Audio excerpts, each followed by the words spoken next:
What a difference a year makes. After seeing orchards full of damaged peaches in 2023 due to a late freeze, it is the complete opposite this time around, as there will be plenty of fruit to harvest in 2024 after Mother Nature served up an ideal spring for growers. That was nice to go through a spring where we didn't really have to crank up the wind machines and we weren't running around burning hay bales and a lot of stuff that doesn't make a lot of difference, but we think we're helping. But this year it was a good kind of spring that you would like to order up if you could. We normally expect some damage from cold, and so normally an 80% crop, 80% of full bloom and full crop in every orchard is usually a full crop.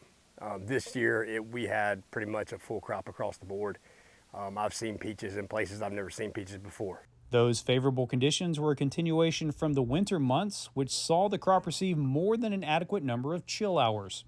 In fact, the growing season was optimal enough to serve as a gauge for the future. This year is a barometer for us that with the no frost and a good winter and such, if we have a problem with a peach variety this year, we need to think about not planting it. That isn't to say the weather was perfect, as there are always issues to deal with throughout the year. We've had another wet year so far. It's dried off recently, but we've had a really wet year. I think we're 30-something inches of rain already for the year. So we've had a really wet year.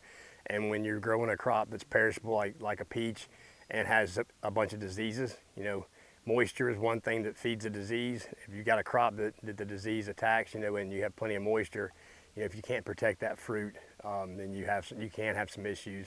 Despite that, it is expected to be a bumper crop, which does create some complications when preparing orchards for harvest. That just made it for a lot tougher, a lot harder job to go in there and prune and then come back and subsequently thin.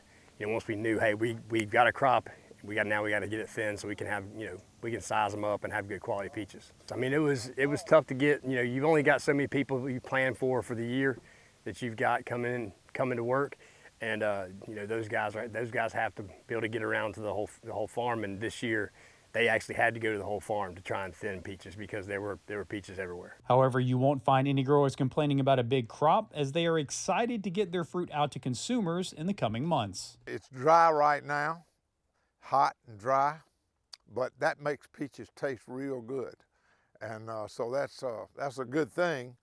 And we know that the fruit that we deliver is going to ripen well for the customer and be a good thing to eat. Reporting from Fort Valley, I'm Damon Jones for the Farm Monitor.